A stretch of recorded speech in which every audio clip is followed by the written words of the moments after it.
गर्मी है, आप लोगों को परेशानियां भी हैं।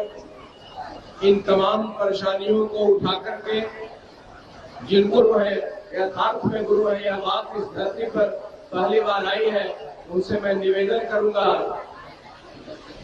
कि वो आपसे कुछ बातें करें। विषयों में इन्हें बांधा नहीं जा सकता और भैया की प्रत्येक बातें अमृत वाणी है। आप इसका लाभ लें, शांति बनाए रखें। पुनः आपसे निवेदन है।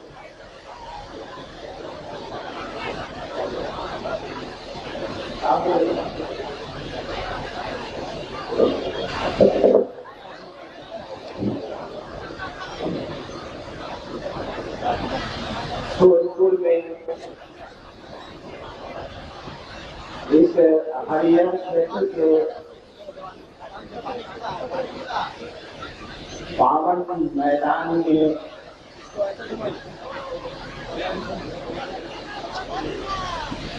आयोजित इस शिव गुरु महोत्सव में,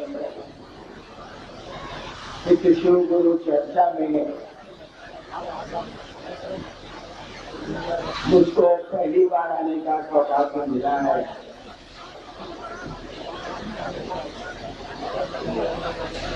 आपको चाहिए कि जहाँ छाया मिलती हो आप बैठे, आवाज दूर तक जा रही होगी, आप कहीं भी बैठ के सुन सकते हैं। गर्मी बहुत है, तेज धूप है, इसमें आप बैठे हैं। हम थोड़ी देर आपसे बात करेंगे। आपको सुनना चाहिए। मेला मैदान में तो हम इकट्ठा जरूर है,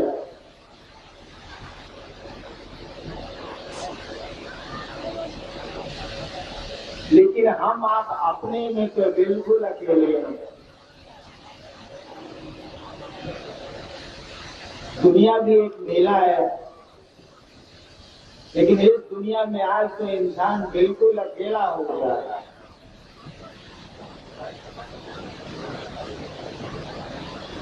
इस आयोजन के माध्यम से, इस कार्यक्रम में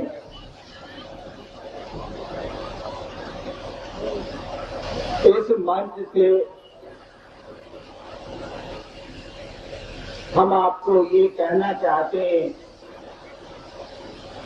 कि जिस महादेव की पूजा, जिस शिव की पूजा हम आप सदियों से, हजार वर्ष को पहले से करते आ रहे हैं, हमारे आपके खानदान में जिस शिव की पूजा होती चली आई है, उसके बारे में आपको हमसे पहले से पता है। शिव गुरु हैं, आदि गुरु हैं, जगत के गुरु हैं।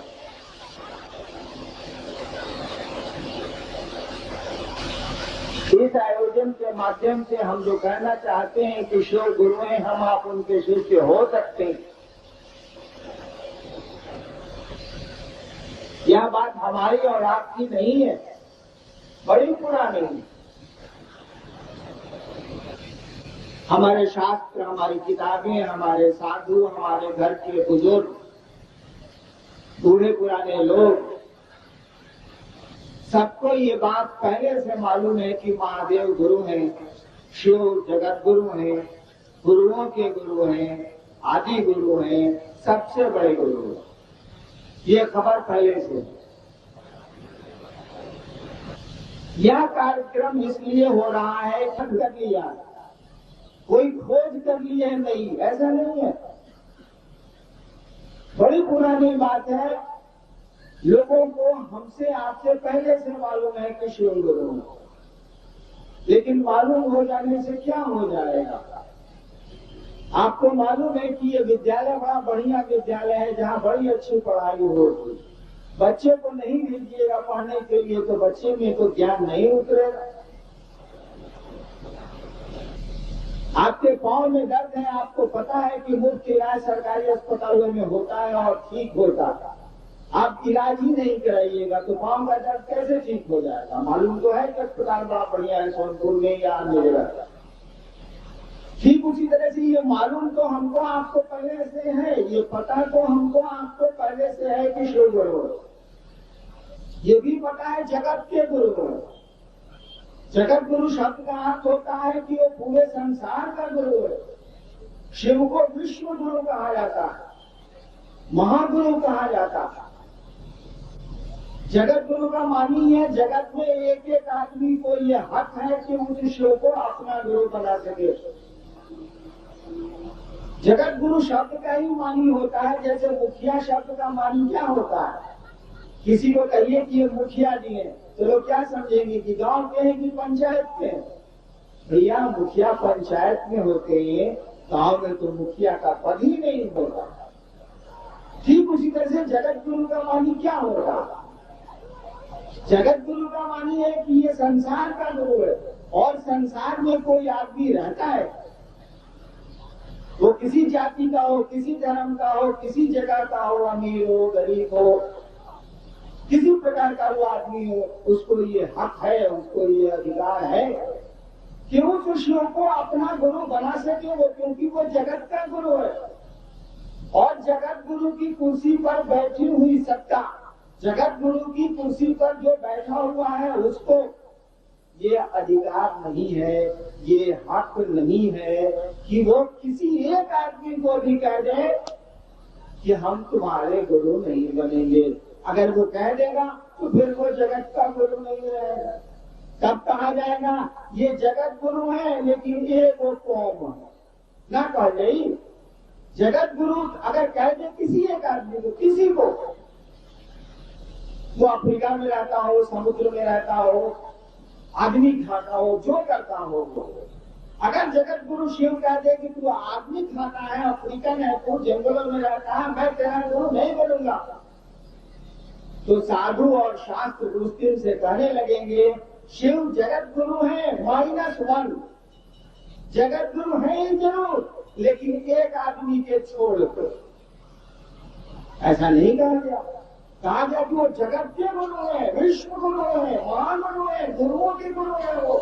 इसका अर्थ होता है, इस शब्द का मानी होता है कि इस संसार में एक एक आदमी को, वो किसी भी प्रवृत्ति का हो, प्रकृति का हो, किसी भी घर में पैदा हुआ हो, उसको ये हक है जन्मजात कि उस शिव को ये कह सके कि आप मेरे गुरु हैं और मैं आपका शिष्य हूँ। और उस शिव को जो जगत गुरु है उसको ये हक कतई नहीं है, किसी हालत में नहीं है कि वो कह दे कि मैं तुम्हारा गुरु नहीं बनूंगा इसीलिए कि तुम देखने में सामने दिखते हो। नहीं कर सकता वो, क्योंकि वो जगत का गुरु है। तो इस जगत गुरु शिव के बारे में तो लोगों को पहले से पता है, हमको आपको तो बाद में पता है, बाद में पैदा हुए तो बाद में पता। आपको आश्चर्य होगा कि मैंने जब शिव को गुरु माना था आज से 30-31 साल पहले, तो मैंने किसी को नहीं कहा था कि शिव गुरु है। मैं चुप हो गया था, मुझको लगता था कि महादेव गुरु नहीं है, सब फालतू, सब बेकार। और 8 वर्षों तक मैंने किसी को नहीं कहा कि मैंने शिव को गुरु माना। 8 वर्ष 72 में मैंने माना था, 82 तक मैंने किसी को नहीं कहा कि शिव मेरे गुरु है। इसीलिए कि मुझको लगता था कि कौन मंत्र बतलाएगा, कौन साधना बतलाएगा, ये शिव तो शरीर में नहीं है। और मैंने प्रेत देखे थे 1974 के पहले शिव के रूप में, जब स्मशान में जाया करता था तो प्रेत आ जाते थे महादेव के रूप में, और मैं जितनी बुद्धि थी उन प्रेतों को शिव समझता। जो समझेंगे वही न समझेंगे, दूसरे की बुद्धि से तो कोई नहीं समझ सकता, जो उसके पास बुद्धि है वही समझे। जितनी जानकारी है, मैं सीवान में पैदा हुआ, पहले मैं सोचता था कि सोनपुर बहुत बड़ा रेलवे स्टेशन है, छोटा था तब। कहे कि हमने के सिवान पे होनी छपरा हाँ वो बड़े स्टेशन हो सोनपुर तू तो कौन से बड़ो। अब हमसे पूछिएगा कि सोनपुर बड़ा रेलवे स्टेशन है, आप कहेंगे हाँ बड़ा रेलवे स्टेशन है, लेकिन भाई साहब हावड़ा इससे ज्यादा बड़ा है, मुगलसराय इससे ज्यादा बड़ा है, दिल्ली इससे ज्यादा बड़ी है। क्योंकि जान गया मैं, जानकारी हो गई। ठीक उसी तरह से मुझको जानकारी नहीं थी कि प्रेत भी शिव का रूप लेते, तो मैंने जब शिव को गुरु माना तो मुझको लगता था यहाँ भी ठगी है, यहाँ भी सब गड़बड़ है, क्योंकि महादेव तो शरीर में है नहीं, और है भी तो साले प्रेत उसका रूप ले लेते हैं, पता नहीं क्या मामला है। लेकिन 8 वर्षों के बाद जब मैंने पहली बार लोगों को कहा कि हम महादेव को गुरु माने हुए हैं, भैया कमाल हो जाता है।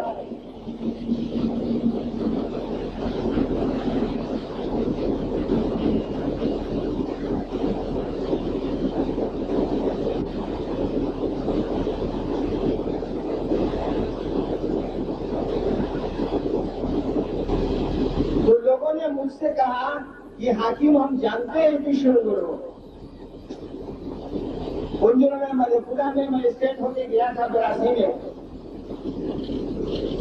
और जब मैंने लोगों को कहना, इनको मैंने पहले कहना शुरू किया, जब मैं वहाँ स्कूल में पढ़ता था सहरसा में तो स्मशान जाता था 8वीं क्लास में। तो स्मशान जाने से जो मेरे मित्र हुए, जब मैं वहाँ मजिस्ट्रेट होके गया तो वो लोगों से मैं मिला खोज के कि भैया इतने साल के बाद हम आए। लोगों ने तब पहचाना कि अरे तुम तो बहुत बेदरा था यार, मैथिली में बेदरा मानी छोटा बच्चा हो, हमको नहीं मालूम था। और मैंने कहा कि आप लोग इतने साल से स्मशान जा रहे हैं, मैं भी बचपन में आप लोगों के साथ गया था। अरे शिव को गुरु मानिए ना, शिव को गुरु है और कमाल के गुरु है। जानते हैं लोगों ने मुझसे क्या कहा, हाकिम जाने छी महादेव गुरु छथिन। तो मुझको पहली बार आश्चर्य हुआ कि लोगों को मालूम कैसे है कि महादेव गुरु है, क्योंकि हमको तो मालूम नहीं था कि महादेव गुरु है। मैंने तो शिव को गुरु माना था भगवान समझ के, हमको तो पता भी नहीं था कि शिव गुरु जगत गुरु है, आदि गुरु है। 1974 से पहले तो मैं जानता भी नहीं था। मेरे मन में ख्याल आया था कि गुरु भगवान होता है तो भगवान गुरु काहे नहीं है। श्लोक में हम लोगों ने बचपन में पढ़ा है, आपने भी पढ़ा होगा, गुरु ब्रह्मा गुरु विष्णु गुरु देवो महेश्वरा, गुरु ब्रह्मा है, गुरु विष्णु है, गुरु परमात्मा है। हम लोग आगे पढ़े, हम लोगों ने भी पढ़ा है। इसी श्लोक के आधार पर मैंने ये निर्णय लिया था गांधी स्मशान आरा में कि गुरु भगवान होता है तो भगवान गुरु काहे नहीं है। और मैं उन दिनों जिसको भगवान समझता था उसको मैंने गुरु मान लिया। मैं शिव को भगवान समझता था, मैंने शिव को गुरु मान लिया।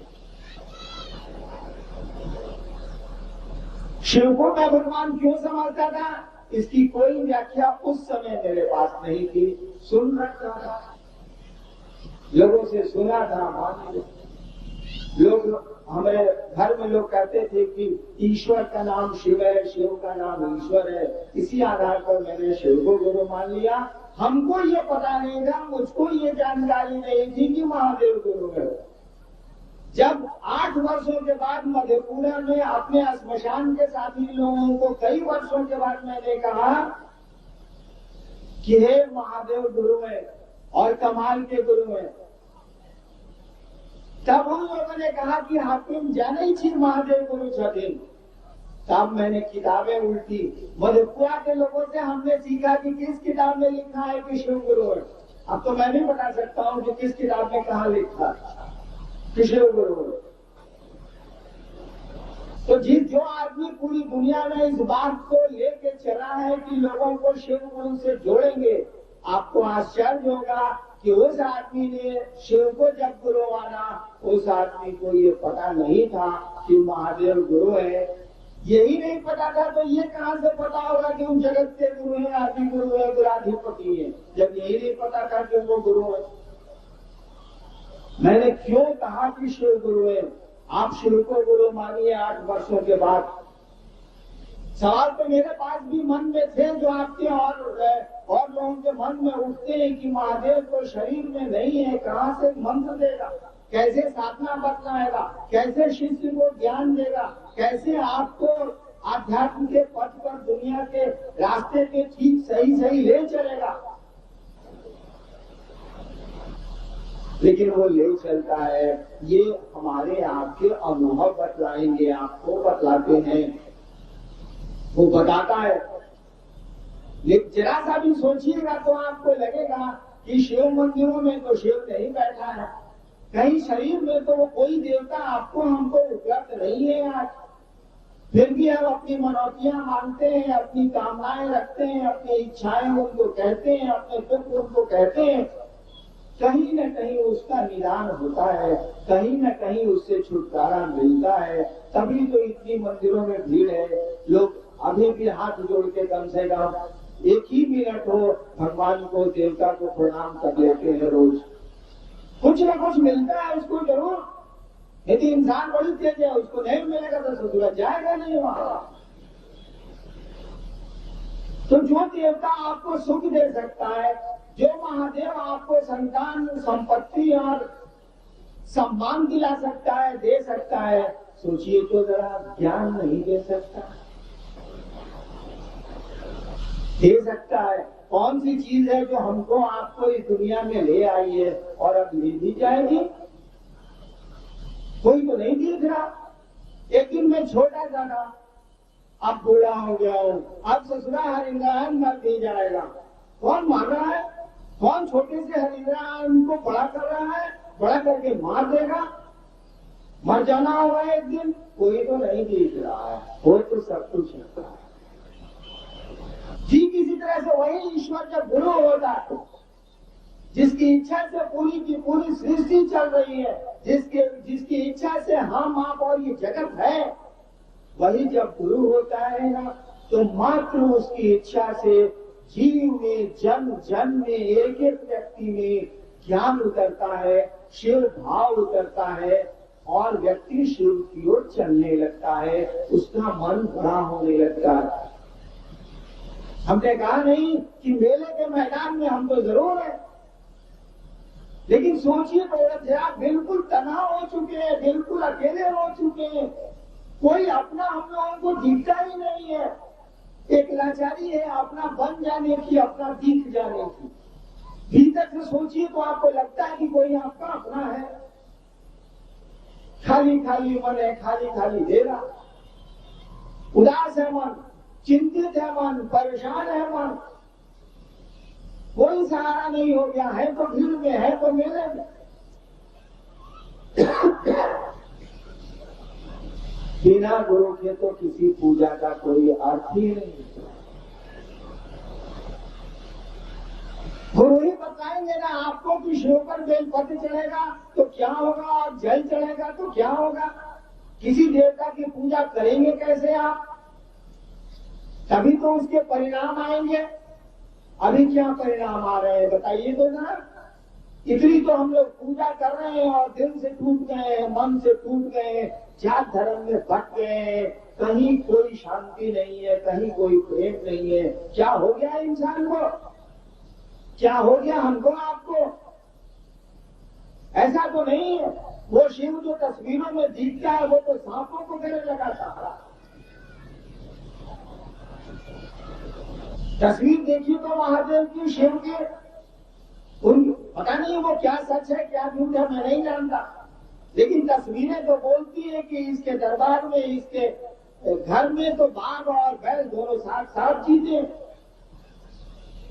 मोर सांप को खाता है तब भी शिव परिवार में बड़े लगन से दोनों है। चूहे को सांप खा जाता है, लेकिन शिव परिवार की तस्वीरें देखिए तो सांप भी नजर आएगा, चूहा भी नजर आएगा और दोनों सारे मस्ती में नजर आते। कोई भयाक्रांत, कोई डरा हुआ दिखता नहीं है। और एक हम आप है, सोचिए तो जरा, इतनी भीड़ में तनाव हो गए, इतने लंबे चौड़े परिवार में, इतने बड़े मेले में भी तनाव है, बिल्कुल अकेले, परेशान है, चिंतित है। प्रेम समाप्त होता चला जा रहा, कुछ नहीं हुआ है। गुरु की के अभाव में हमारी आपकी उन्नति रुक गई है, हमारा आपका विकास रुक गया। गुरु ज्ञान देते हैं, और जब ये आपको हमको पहले से पता है कि शिव से बड़ा गुरु नहीं होता है, तो हमारा आपका क्या लगता है, बाबा तो है ही वो पहले से, उनको केवल एक थोड़ी सी तो बात कहनी है, वो भी मन ही मन कहनी है कि हे महादेव आप मेरे गुरु हैं, उस पर दया न करिएगा।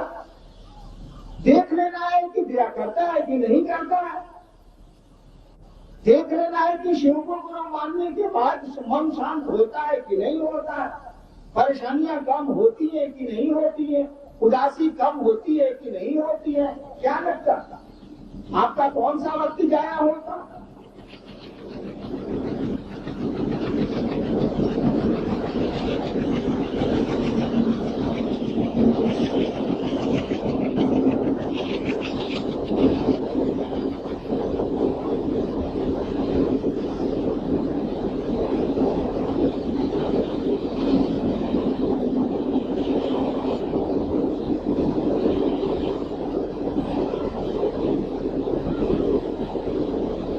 यहाँ पुल भी है और रेलगाड़ी भी,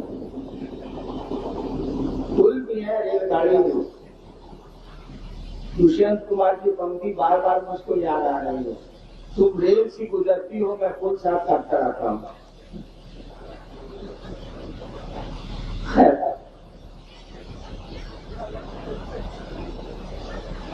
तो हम लोग बात कर रहे थे कि शिव को गुरु मानने में हमारा आपका वक्त कहाँ जाता।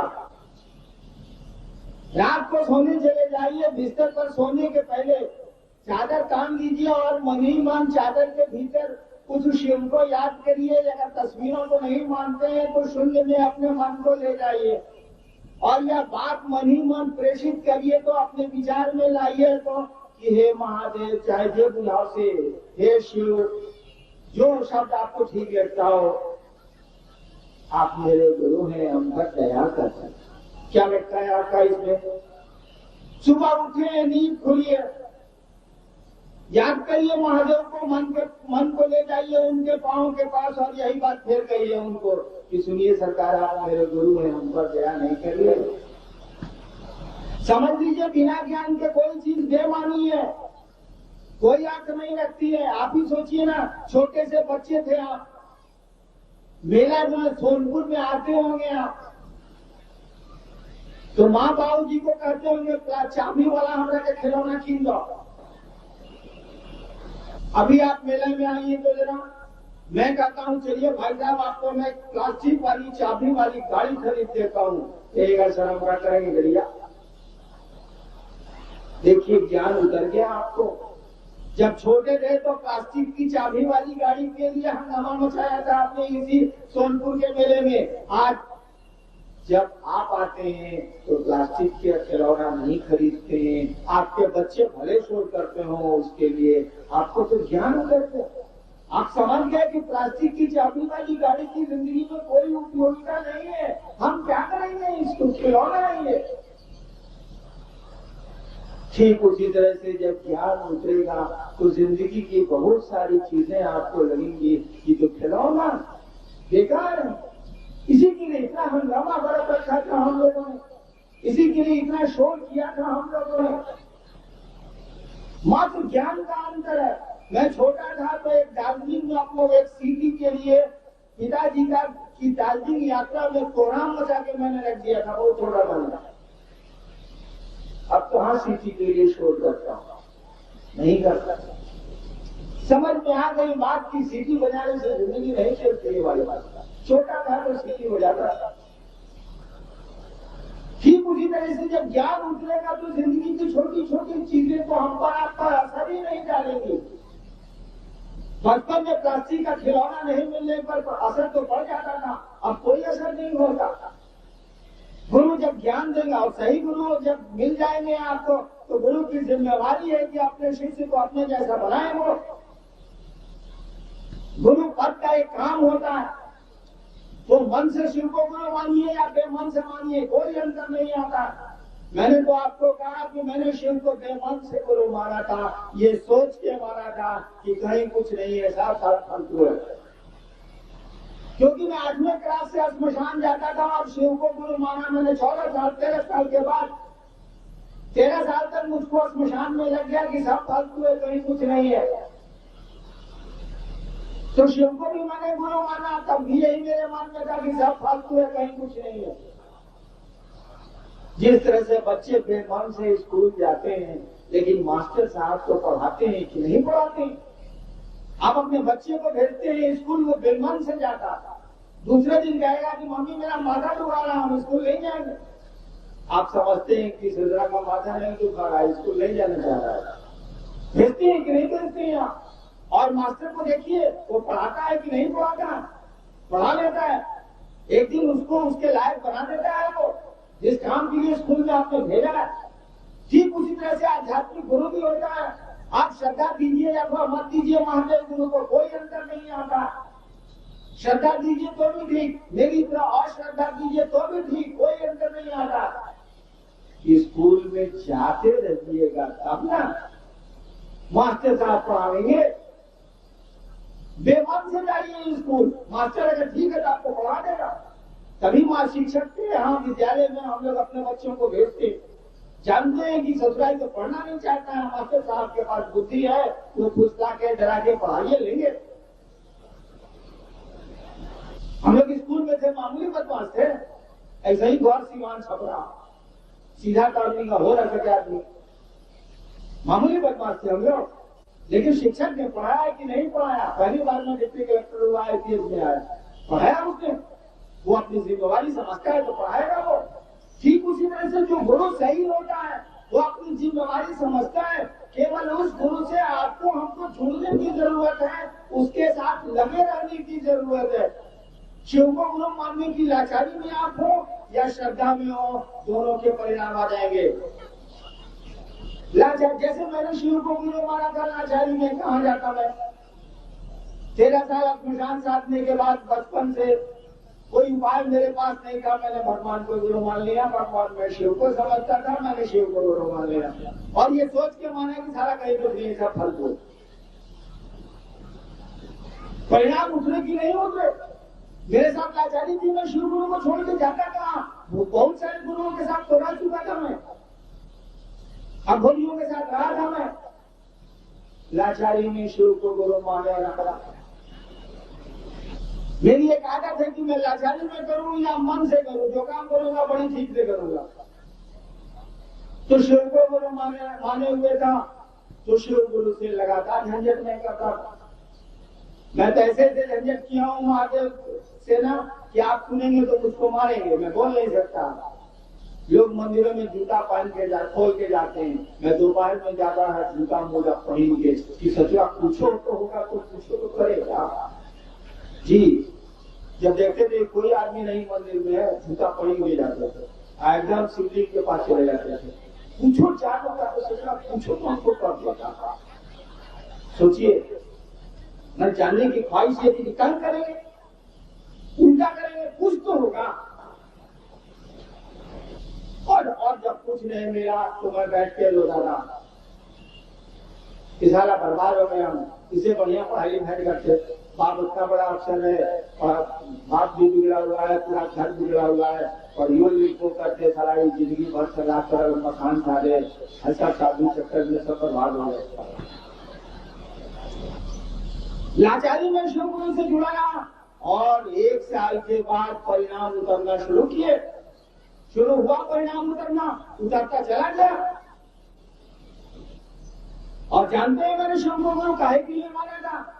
जैसे आप मानते वैसे मैंने भी माना था। ऐसा थोड़ा ही कि हम माने थे कि हे महादेव हमको भक्ति दे दीजिए, सारा भक्ति से क्या मतलब था? ऐसा थोड़ा ही माने में आप कभी महादेव से कहा था कि लोग बैठे हो, हम खूब प्रवचन दें, भाषण दें, बाबा बने, ऐसा कुछ नहीं था मेरे मन में। मैंने शिव को गुरु माना था चमत्कार सीखने के लिए, कि चमत्कार करेंगे, लोग गोड़ छुएगा, आशीर्वाद देंगे, पूरा अघोरी करेंगे, यही सोचा था मैंने। लेकिन आप कुछ भी सोच के स्कूल में जाइए, मास्टर तो आपके मेरिट को पढ़ाते पढ़ाते सही दिशा में पहुंचा देगा। आप छोटे से बच्चे से पूछिए तो स्कूल जा रहा है, वो आज दूसरा दिन हुआ है कि पढ़ के क्या बनोगे, क्या बोलेगा वो? अगर जंगल का लड़का है तो कहेगा सर हम फॉरेस्ट गार्ड बनेंगे। कहेगी जंगल का लड़का है, उसके यहाँ जो फॉरेस्ट गार्ड आता है सिपाही जंगल का, तो उसके बाबूजी उसको खड़िया निकाल कर देते हैं, मुर्गा और मक्खन खिलाते हैं। कहेगी बेचारा जंगल में रहता है, फॉरेस्ट गार्ड बहुत बड़ी चीज है। तो पहली बार स्कूल गया है तो बोलेगा कि हम फॉरेस्ट गार्ड बनेंगे। उसको नहीं समझ में आता है कि फॉरेस्ट गार्ड से बड़ा कुछ होता ही नहीं है। कॉलेज में निकलने दीजिए तो आता पूछिए तो उससे एक छोटे से बच्चे के सामने महादेव खड़ा हो जाता है और पूछेंगे क्या चाहिए, मैं तुमको त्रैलोक्य दे सकता हूँ, कुछ दे सकता हूँ, क्या बोलेगा? ढेर खुश होगा तो कहेगा देखो टॉफी ला लीजिए बढ़िया। नहीं मांगेगा, उसकी इससे ज्यादा जरूरत ही नहीं, उसको समझ ही नहीं। उसको जरा बीए पास होने दीजिए, एमए पास करने दीजिए तो उसी लड़का को जिसके सामने महादेव खड़ा हुए थे, जो 3 साल का था, उसको 30 बरस का होने दीजिए, महादेव को खड़ा करेंगे तो नानी मर जाएगी महादेव की, उसकी इच्छा पूरा कर नहीं सकते हो, क्योंकि जो चीज मांगेगा कहां से देंगे महादेव। एक बार मुल्ला ये मंसूर ने कहा था ना खुदा से, एक कहानी बड़ी अच्छी है। एक बार मंसूर भाई बैठे हुए थे टोपी पहन के, एक आवाज आई मंसूर मंसूर अपनी टोपी बेचेगा। मंसूर ने कहा देख मैं टोपी नहीं बेचूंगा, तू जा। कहा जाता है कि वो खुदा की आवाज थी, आवाज ने कहा कि मंसूर बोलो ना अपनी टोपी बेचेगा। मंसूर ने कहा कि तेरे पास है क्या जो तू खरीदेगा? आवाज ने कहा मंसूर मेरी पूरी सृष्टि है, पूरी कायनात है मेरी, सब कुछ मेरा है, अरे खरीदूंगा कैसे नहीं, तू बोल तो टोपी बेचेगा। मंसूर ने कहा देख मैं तो बेचना नहीं चाहता, लेकिन जब तू कहता है खरीदने को तो मैं बेचूंगा। आवाज ने कहा बोलो क्या चाहिए तुमको टोपी की कीमत में? मंसूर ने कहा एक काम करते, सारे लोगों को जन्नत दे दे, स्वर्ग, सारे लोगों को जन्नत दे दे, मेरी टोपी ले जा। आवाज ने कहा मंसूर ये तो संभव नहीं। मंसूर ने कहा ठीक है संभव नहीं है ना, सारे लोगों को जहन्नुम दे दे ना, सारे लोगों को जहन्नुम दे दे, मेरी टोपी ले। आवाज ने कहा मंसूर ये भी संभव नहीं। मंसूर ने कहा मैंने तो पहले ही कहा था कि तेरे पास है क्या जो तू खरीदेगा, ठीक है? तो गुरु तो ज्ञान देते हैं, ज्ञान के बिना तो कोई चीज मांगने भी तो बेकार है, वो आपकी कितनी देर उपयोग की वस्तु है। मैं मंदिरों में जाता हूँ और लोग जब मुझसे कुछ कहने आते हैं कि परेशानी है, ये परेशानी है, या ऐसे भी मुझसे मिलने लोग आते हैं, पहले तो बहुत ध्यान देता था, मैं सुन भी लेता था, महादेव की दया से उनसे कुछ अनुरोध भी महादेव से कर देता था। अब गुरु है बेचारे को सुनना पड़ता है थोड़ा बहुत, लेकिन मैं सोचता हूँ कि आदमी मान क्या रहा, ये अपने को संगत खरीद रहा, उसको नहीं समझ में आ रहा। लेकिन क्या बोलूं, सारी बातें तो बोली नहीं जा सकती, समझी जा सकती है लेकिन सुनाई नहीं जा सकती। कुछ नहीं है, ज्ञान का भाव है, इसीलिए हम लोग परेशान है। नहीं लगता आपको कि हम लोग जाने की जगह पे बैठे हुए, नहीं लगता कि हम लोग यहाँ से जाएंगे, हमारा आपका घर नहीं है ये, फिर किस चीज का हंगामा?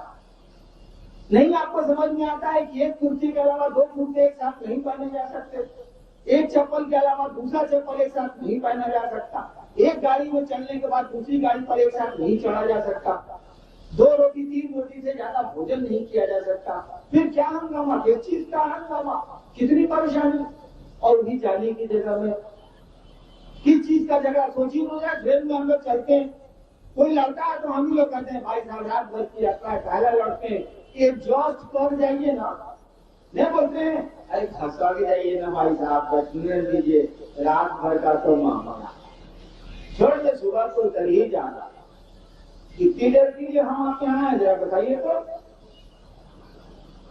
ट्रेन में तो रात भर का की यात्रा है, यहाँ कितनी देर की यात्रा है, हमको आपको बताया क्या? नहीं पता है। हम लोगों को ये बात मालूम भी है, जानते हैं हम लोग, समझते ही नहीं है। जानते हैं, समझते नहीं है, बोध नहीं है हमको। हमको आपको पता है ही कि हम लोग यहाँ से जाएंगे, न पता है क्या?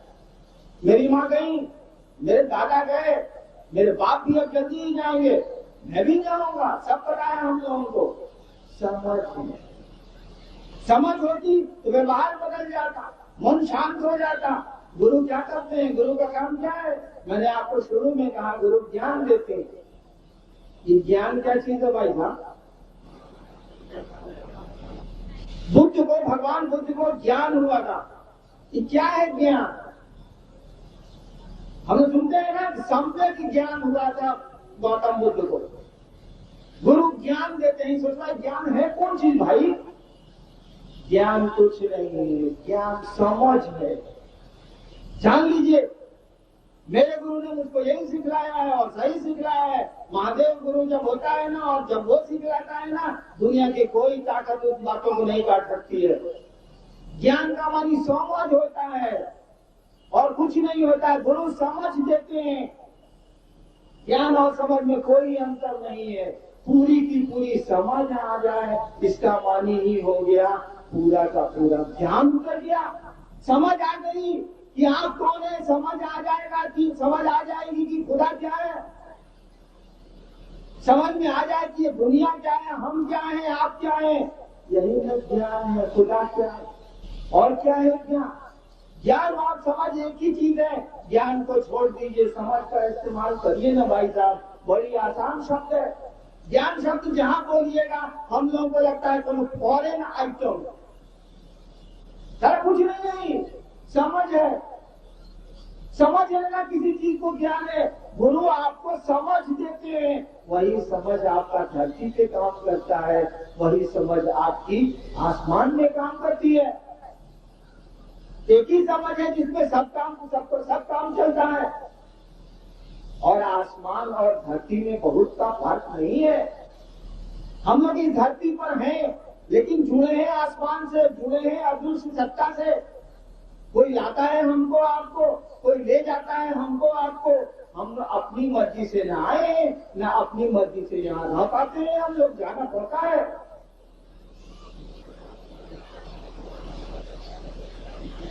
आपको शिव को गुरु मानना चाहिए, उस शिव गुरु से अपना संबंध गाढ़ा करना चाहिए, संबंध बना के उसको कायम रखना चाहिए। अब ट्रेन वाला संबंध बनाए करना चाहिए। रात में हमनी का ट्रेन में खूब दोस्ती करीला, कितना लोग से कोई नहीं आज तक हमनी का दोस्ती। याद देखो वो संबंध बा नहीं थे, वो उतार गई, हम उतार गई, दोनों संबंध टूट गई। भाई बटला ठीक उसी तरह से शिव को गुरु मान के ऐसा मत करिएगा कि रात भर की यात्रा में मोहब्बत हुई थी और सुबह तुम कहीं और हम कहीं। अरे संबंध बनाइए तो रहिए, खड़ा रहिए। शिव को गुरु बनाया है तो रहेंगे शिव मेरे गुरु। देखेंगे कि वो गुरु होते हैं तो क्या असर होता है, क्या लगेगा, क्या बिगड़ेगा यहाँ। और आज तक शिव से जुड़े किसी का कुछ भी बिगड़ा नहीं है। आज तक का तो वृतांत और इतिहास यही हमको आपको कहा गया है। वही शिव ने आपका हमारा गुरु होगा। और गुरु क्या करेंगे? आपको समझ देंगे। गुरु शिष्य को शिव बनाते हैं, आपको वो शिव से जोड़ेंगे। यानी महादेव गुरु होके आपको महादेव से जोड़ेगा। और क्या करेगा? गुरु का काम क्या है? कोई गुरु होगा तो अपने शिष्य को शिव से जोड़ता है, ईश्वर से जोड़ता है। नियम ही है कि गुरु शिष्य को शिव बनाते हैं।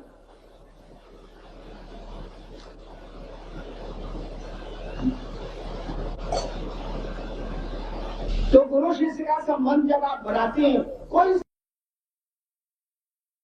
लेकिन पुराने रिश्तों को जरूर याद रखना चाहिए आदमी को। इंसान क्या जब निश्चय करे और उस पर कायम नहीं रहे। बहुत भूख में हैं आप, परेशानी में हैं, अब समय नहीं मिलता है, इसलिए गर्मियों में भी महोत्सव और परिचर्चाएं करनी पड़ती हैं। दूसरी जगह कार्यक्रम होते हैं कि हम लोगों के पास कोई उपाय नहीं रहता कि ठंड खोजें या सुंदर मौसम खोजें, कोई विकल्प नहीं होता है, इसलिए आपको परेशानी उठानी पड़ती है। हम लोगों को दुख तो जरूर होता है कि हमारी माँ बहनें भाई परेशान होते हैं, 10 मन भी खिल जाएगा। आपको मेरा